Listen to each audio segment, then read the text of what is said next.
Voltamos com Cidadania em Debate aqui pela FURB TV. E no programa de hoje estamos tratando sobre a Semana do Meio Ambiente. Para falar desse assunto, o nosso convidado é o educador ambiental José Constantino Sommer. Sommer, olha só, nós acabamos o bloco anterior falando da questão do lixo tecnológico, né? Nós temos aí um consumo em excesso, inclusive da alta tecnologia. Como que é possível tentar reduzir este impacto causado por esse excesso de equipamentos jogados aí, né? Carlos, claro que a reciclagem é muito importante, mas nós também não temos uma alta reciclabilidade desses componentes eletrônicos, né? E eles são talvez o bem de consumo que mais seduz, junto com os automóveis, que mais seduz as pessoas. Nós somos imbuídos a estar trocando equipamentos o tempo todo, ou porque as tecnologias são avançadas, ou porque de fato eles se tornam obsoletos e aí precisam ser substituídos. Mas nunca se teve uma produção tão grande de equipamentos eletrônicos que são descartados muito facilmente. E tende a aumentar, né? E tende a aumentar também. Talvez pela sedução que isso, de fato, coloque na sociedade, nos jovens principalmente, né? Agora, a questão do lixo de forma geral, inclusive esse, né, é preciso que nós percebamos o seguinte: a parte do lixo que chega às nossas residências, porque imediatamente metade do que nós levamos para casa vira lixo e o resto, quase tudo, fica em poucos meses. Aliás, nós temos que aprender a lidar com lixo, né? Lidar com isso, né? E aí, lidar com ele... o conceito de lixo, inclusive, ele é um conceito que era bastante pejorativo no passado, porque a palavra lixo vem de lix, do latim, que significa cinzas. E nas civilizações antigas, pré-Idade Média, o lixo que se produzia era queimado. Então, quem produzia muitas cinzas era um cidadão perdulário, era considerado um cidadão que não sabia fazer uma boa gestão das suas coisas, né? Mas o conceito de lixo hoje precisa ser revisto porque, na verdade, lixo é só aquilo que não pode ser reciclado, que não pode ser reutilizado. Isso não poderia ser chamado de lixo. Aí o que sobrar realmente é lixo, aquilo que nós podemos descartar. É uma sandice da humanidade ficar enterrando, evidentemente, vidro, metal, papel, produtos que demandaram muita energia, água, enfim, transporte para que chegue até as nossas residências, que nós vamos ter que retirar isso na forma de produtos naturais novamente, né? Isso não tem sentido. Mas é importante destacar duas coisas. Primeiro, apenas 1,5% do lixo produzido em todo o processo industrial é o que chega às nossas residências. Então, mesmo que nós passássemos dos pífios aí 5 a 10% de reciclagem que nós temos para 50% ou até 100%, nós não alcançaríamos o coração da questão, que está justamente lá na indústria e no comércio. É importante reciclar lá. Reduzir a produção de lixo seria muito mais significativo e também procurar os produtos que tenham na sua produção cuidados ambientais, cuidados sociais, pressionando a indústria para que ela produza de forma ética e de forma responsável. Isso teria muito mais resultado.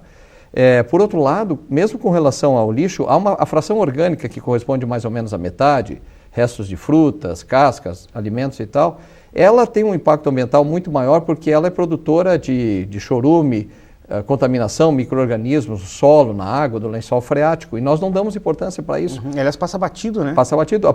Em Blumenau mesmo, há pouquíssimas experiências de compostagem de lixo. Algumas pessoas fazem compostagem domiciliar, que é o ideal, né? Que se faça no ambiente de casa, porque aí a quantidade é menor, a incorporação ao solo é muito mais rápida e pode ser usado como adubo para algumas experiências em escolas, que a gente conhece também, mas muito pouco, e isso passa batido. E aí passa a ideia de que reciclar é a redenção de todos os males da produção de lixo. É só um começo, longe disso. Embora, evidentemente, todos devamos reciclar, eu faço isso, e não consigo fazer diferente, né? Mas isso tem um resultado muito pequeno.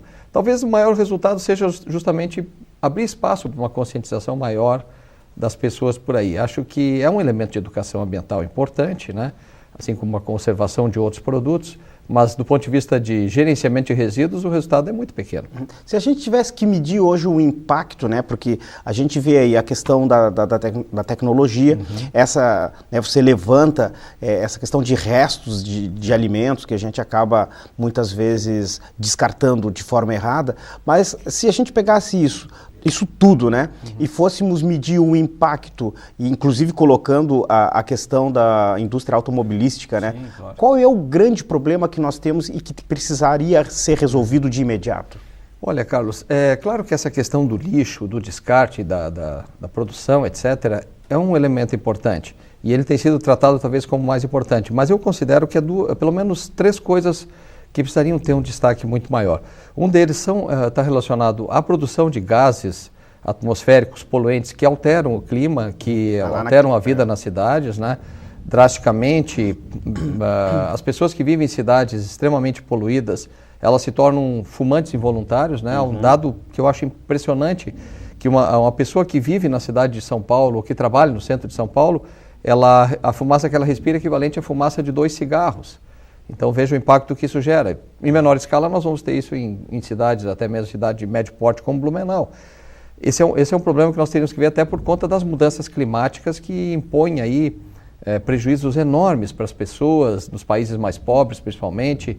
A África é o continente que mais vai sofrer com isso, porque não tem, é o que menos impacta e o que mais vai sofrer porque não tem condições de lutar contra isso, né?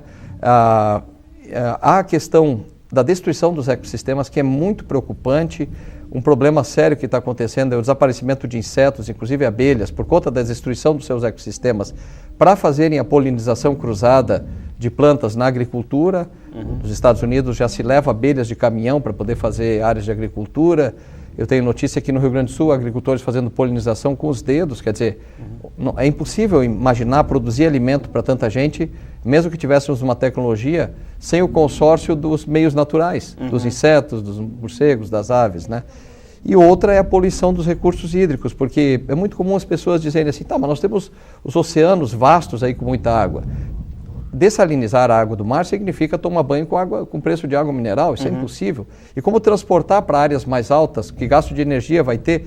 Vamos supor que tivesse uma estação de tratamento lá em Itajaí, bombear água para Blumenau, que está 17, 20 metros mais alta, e depois para Rio do Sul, 300 metros, ou Curitibanos, 1000 metros, não tem como, né? Nós precisamos cuidar da água que está no ambiente que passa por nós. Veja como está. Seria o segundo problema, um grande problema. E a cobertura, a questão dos ecossistemas, especialmente os ecossistemas florestais, é um tema que a gente está destacando também na Semana do Meio Ambiente. Acho que esses 3 aspectos têm muito mais impacto que a questão do lixo. Veja, não estou querendo diminuir a importância de refletir sobre o lixo, né? Mas sobre a gestão pessoal, sobre a coleta. Pontuais, né? Mas essas questões têm um impacto muito maior. A destruição da biodiversidade, e o Brasil é um país signatário da Convenção da Biodiversidade, tem capitaneado eventos e processos nesse sentido, porque nós somos o país da biodiversidade, vai significar um impacto social gigantesco, e nós não conseguimos perceber essas coisas porque as relações ecossistêmicas e dos ecossistemas com a sociedade são tão sutis, tão pequenas e em tamanha quantidade que nós desconhecemos absolutamente o que isso significa, né? Agora nós temos a questão da mobilidade humana. E a mobilidade humana está muito por conta desse número excessivo de veículos que são colocados, inclusive quase todo santo dia, nas ruas, causando um monte de problemas. Esse tipo de problema, Sommer, como que nós poderíamos pensar uma solução ou como nós poderíamos pensar uma forma de impactar menos a curto prazo? Carlos, uma coisa muito importante que nós estamos vendo nessa Semana do Meio Ambiente é o debate sobre a questão da cidade sustentável, né? Eu não consigo imaginar que nós possamos ter o estabelecimento de outras formas de enxergar a mobilidade humana, tendo em vista, inclusive, essa pressão enorme que a indústria automobilística gera sobre nós, né? A intenção da indústria é passar dos atuais 40 milhões de automóveis para 70 milhões de automóveis até o final desta década, portanto, daqui a 6 anos e meio. Eu não consigo imaginar que nós possamos apenas, com a educação ambiental, infelizmente, conscientizar as pessoas sobre a necessidade de utilizar o veículo de forma parcimoniosa, né? Quando for necessário, tentar buscar alternativas de deslocamento, até porque se questiona muito o transporte coletivo em Blumenau e de fato ele tem problemas sérios. Eu sou usuário, né, já há muitos anos, não tenho automóvel e eu pratico mesmo, ando muito a pé, até de bicicleta, e a vida também para quem não tem automóvel é difícil porque as calçadas não são em qualidade, não há ciclofaixas, ciclovias adequadas para tal. Então o ciclista e o pedestre também estão sempre numa situação de contingenciamento da sua atividade, né? Esse é um problema sério. Eu acredito realmente, Carlos, que como, claro, os carros são um impacto nas cidades, políticas públicas com, evidentemente, discussão na sociedade, talvez congresso das cidades, criação de comitês de sustentabilidade, para que nós possamos, de fato, pressionar, né? A sociedade como um todo, pressionar no sentido de políticas que privilegiem o transporte coletivo, o transporte alternativo, né? Talvez criar um movimento mesmo nos municípios que pressione o poder público para chegar. Mas o poder público precisa abrir a guarda, né, nos municípios e ouvir a sociedade e buscar alternativas mesmo. Os corredores de ônibus são uma alternativa muito interessante, né, porque as pessoas percebem que de repente elas estão paradas no trânsito dentro do seu carro e um ônibus passa rapidamente por um corredor lateral, um deslocamento muito mais rápido. Então isso, né, os dados do CETERB mostram que houve um aumento, uma diminuição no tempo dos percursos, principalmente na área central, né? Acho que o corredor de ônibus é algo necessário. Claro que isso pressiona mais ainda o trânsito dos automóveis, mas infelizmente eu não acredito que nós tenhamos uma mudança comportamental se nós de fato não tornarmos mais difícil a vida do usuário de carro, né? O carro, por essência, ele é algo que está sendo aplicado fora da sua originalidade, porque um carro foi feito para 4 pessoas e a média em Blumenau é 1,2 pessoas por carro. Tem alguma coisa errada, né? Muito errada. Sommer, eu quero agradecer a tua presença aqui e, né, é muito esclarecedor e eu acho que a gente ficou com um monte de temas pendurados aí para a gente tratar num outro momento. Tá bem, Carlos, fico à disposição. Obrigado pela atenção. Tá bom. Chegamos ao final de mais um Cidadania em Debate, um programa do Sindicato dos Servidores Públicos do Ensino Superior de Blumenau. Quero agradecer a presença do educador ambiental José Constantino Sommer, que falou sobre a Semana do Meio Ambiente. Também quero agradecer a você que esteve ligado no nosso programa. A gente volta a se encontrar para um novo assunto na próxima segunda-feira, a partir das 10 horas da noite, com reprise quinta-feira também às 10 horas, aqui pela FURB TV. Tenham todos uma boa noite e uma boa semana. Tchau.